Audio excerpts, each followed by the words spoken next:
Hey there, my name's Ryan, and welcome to my Holy Paladin Guide to the Proving Grounds achievement Endless Healer Wave 30. This achievement awards the title the Proven Healer, and as you can see from the MMO Champion link I provided in the description below, less than 1% of people actually have this, so it's definitely worth doing. I've tried to make this guide as comprehensive and concise as possible, but I realize that depending on how well you know Holy Paladin itself and your familiarity with the content, some of this information might be a complete overkill for you, so feel free to skip ahead using the links in the description below. So the most basic and first mob that you encounter in the Proving Grounds is the Rippers. These simply do single target white damage to your tank and not much else. Next we have Flame Callers, which cast Fireball if they're small, Pyroblast if they're large, and channel a spell called Invoke Lava, which spews out lava across the room. Acolytes do quite high single target damage, and also place a dot on a random member of your group, which if not dispelled will do AoE damage around that player. Basically, you don't want that debuff to damage your tank at all, so always prioritize it if it's on your tank to dispel him first, otherwise dispel melee first and dispel yourself last. Tunnelers place a debuff on a random member of your group that will do ticking damage until that member is healed to above 90% of their HP. Hive Singers cast a spell called Sonic Blast, which, if not interrupted, will do strong AoE damage to every member of your group. Finally, Conquerors do strong single target damage, and whenever they enrage, they do extremely high single target damage to your tank.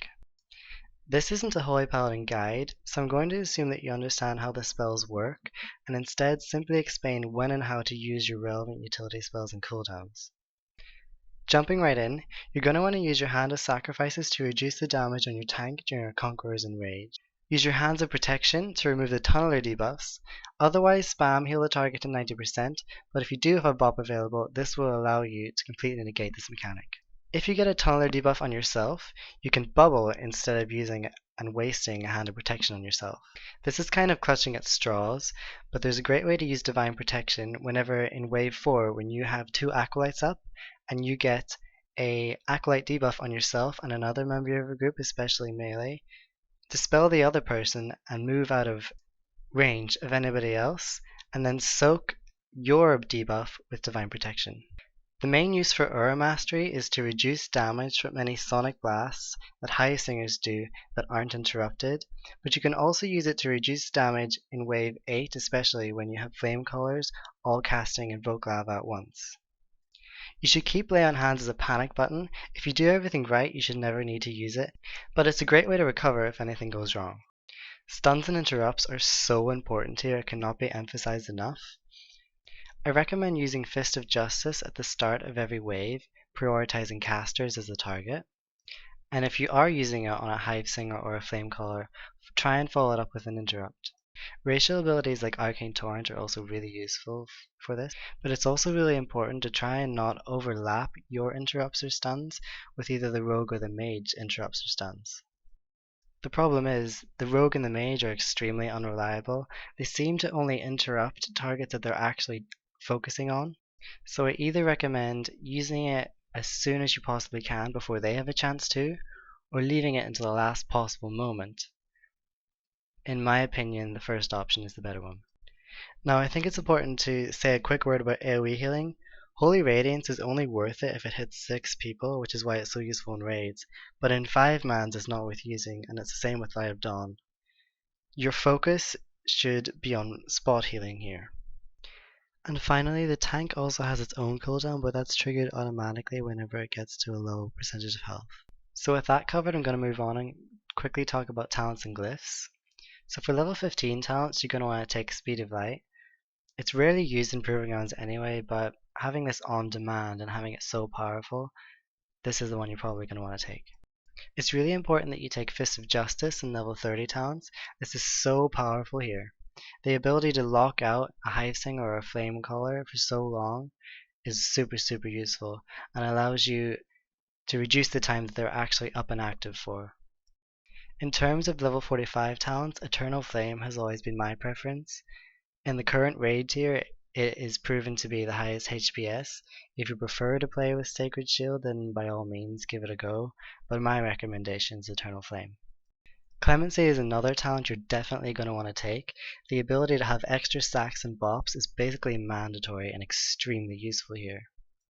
For level 75 talents, again, Sanctified Wrath has always been my preference, and again, in the current raid tier, it's been proven to be the highest HPS.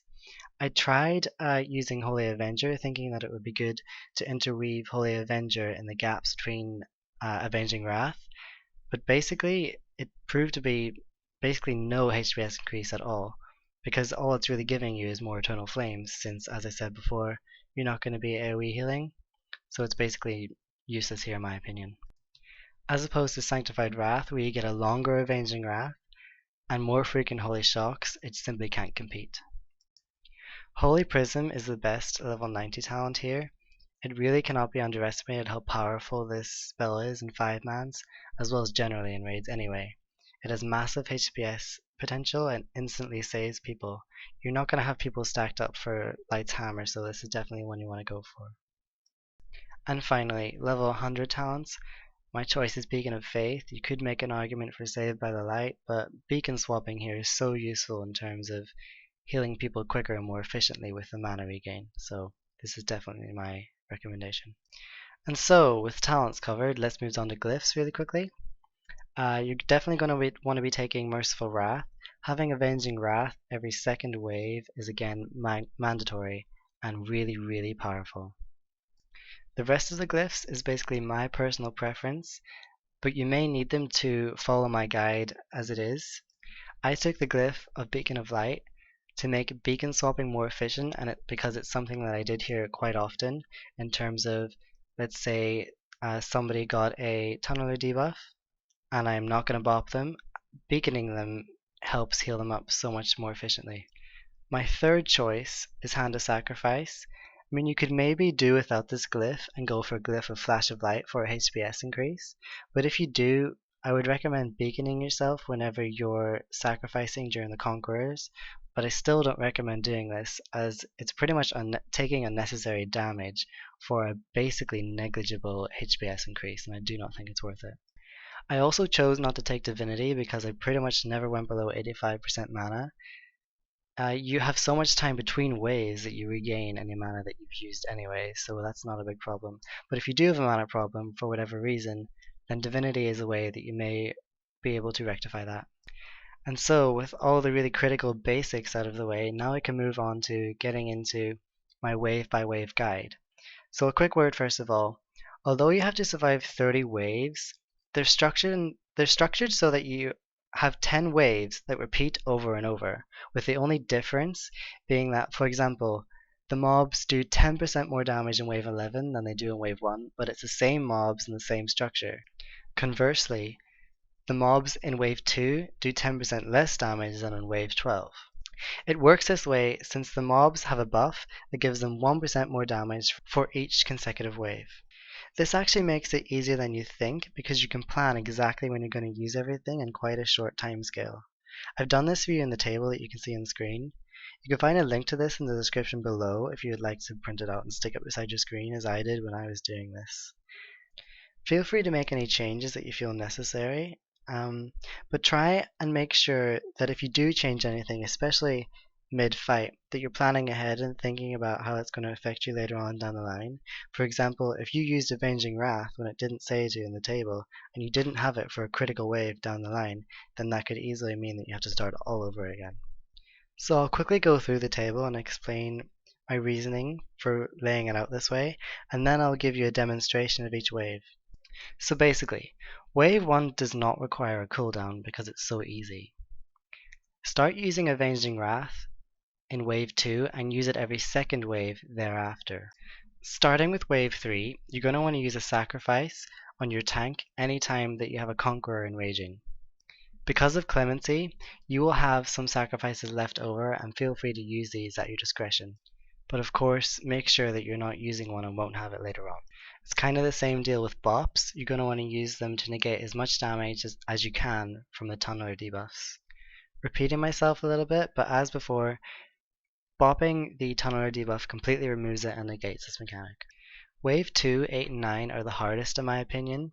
You have Avenging Wrath for wave 2, so you should be fine there. But it's still easy to be overwhelmed if you don't lock down the Singer well enough. You have a choice in wave 8. Sometimes it's really easy and sometimes it's really hard. It generally depends on how the invoke lava works out, who it hits, whether or not your members move out of the fire, and also how many successive fireballs and pyroblasts that your tank takes.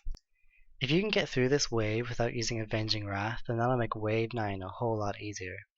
Wave 9 is hard because the members in your group, the DPS ones, don't focus the singer first, so it's there the entire wave, throwing out sonic blasts. But with some luck and some skill, you can get through wave 9 by locking down the Hive Singer really well without needing Avenging Wrath. And finally, whenever you get to wave 10, it should pretty much be a home run because you get Time Warp from the mage at this point. And you should, if you used it in wave 8, have Avenging Wrath back. Also, you might find yourself using Lay on Hands here if you need to, because the tank damage can be quite high. So if you think you've got this now, you can pretty much stop watching this guide. Otherwise, this is going to be me showing you through waves 1 to 10 to try and give you an idea of how this actually works in game. So I'm basically just going to narrate what I'm doing here. First of all, at least I should be stunning it. Yeah, I stunned it. Basically trying to lock down the flame caller as much as possible. Now I interrupted it at first so that it wouldn't overlap with the rogue or the mage, and as you've seen, the rogue got it just at the end. But one of them did go through after that, so that's how unreliable the mage is. After that, I mean this wave is just like basically tank damage, and it's really easy. You don't need a cooldown. But once the flame caller is dead and the tank is stable, you can pretty much just DPS. You're going to want to do this, try and get as much time between this wave and the next one as possible to regen as much mana as possible. But like I said before earlier in the guide, never went below 85%, so it's not really a problem. Between waves, you can pre-shield the tank for the next one, but it doesn't really matter, to be honest. So coming in now, I'm going to try and lock down this Hive Singer like I did with the Flame Caller before. So we'll see. I interrupted its first one again so it wouldn't overlap. Then I moved out, realized the tank was taking a fuck ton of damage, popped Avenging Wrath, and now I'm spam healing a tank. The rogue managed to interrupt one of them, which is what you're hoping for. And then one of them goes through, so now you can see the damage that this does. I mean, a couple of those in a row and it'll wipe you if you don't have a cooldown. So it's really important that you always lock these down, and again, whenever you come back to this in wave 12, that will be a lot harder. And now I'm dispelling the debuffs from the Acolyte as quickly as possible. Usually I have more time between this wave and the next one, but I didn't really DPS very much. Not that it really matters. So coming in now is 2 tunnelers and a ripper.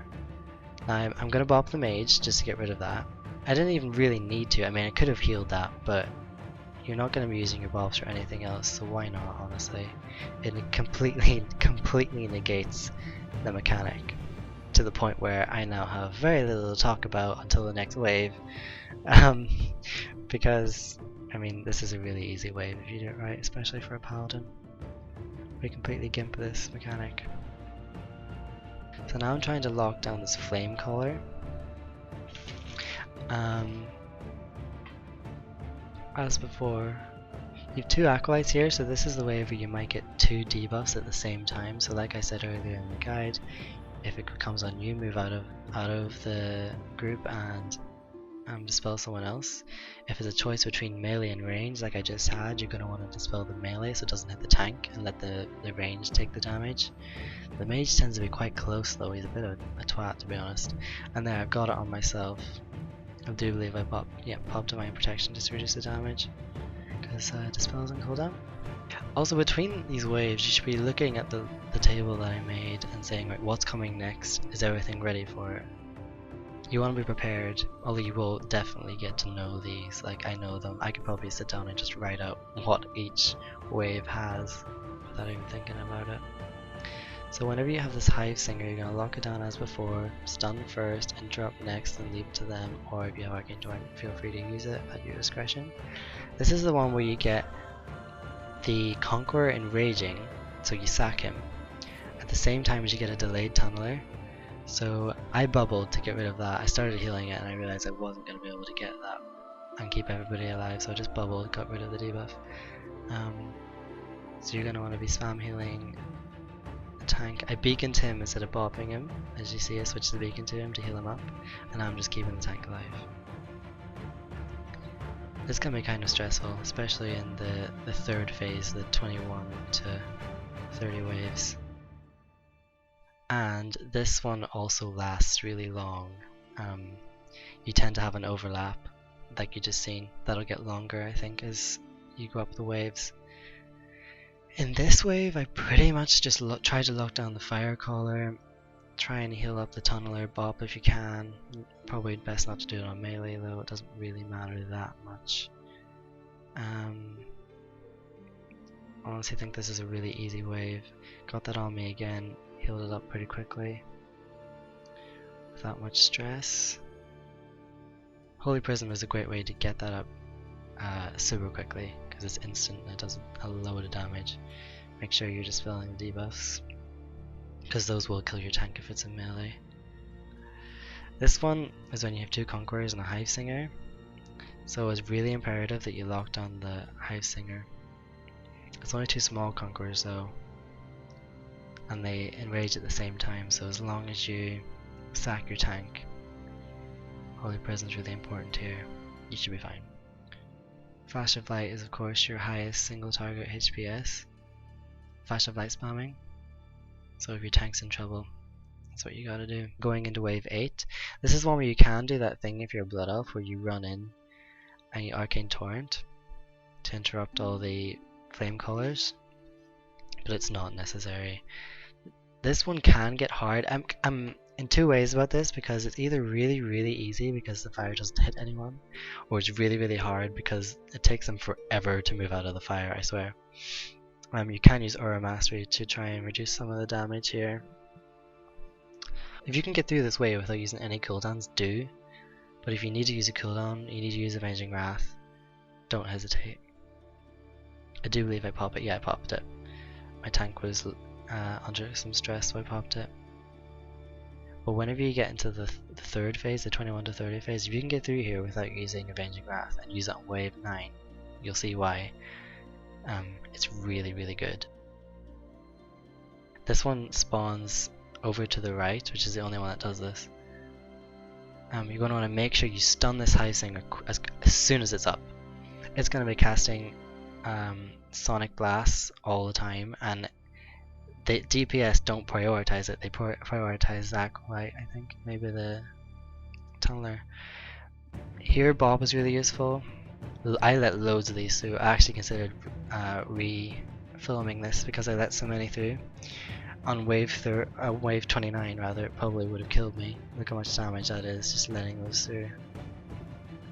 I didn't play that very well. So that's basically what you don't want to do. But yeah, if you had Avenging Wrath, you can see how much that would have helped and continues to help. Play your interrupts right and you're lucky with your mage and your rogue, you might not even get any Sonic Blast, so that's really easy. And once you get to this point, once you get to this wave, this is a really easy wave, so you're basically on a home run, and you have Avenging Wrath. I do believe I kind of was a bit lax here, and I kind of let it test me a little bit, but there's no reason why you should be finding this wave hard. I just didn't sack in time, so he took a big hit, and then it took me ages to realize that, oh shit, I should probably Avenging Wrath, so I just lay on hands him. You can see why I considered re-recording this, but it's probably good just to see how it can go wrong. So that pretty much wraps that up. Thank you so much for watching the video. If you liked it, feel free to give it a like. If you want to see more, feel free to subscribe, and I'll see you guys later.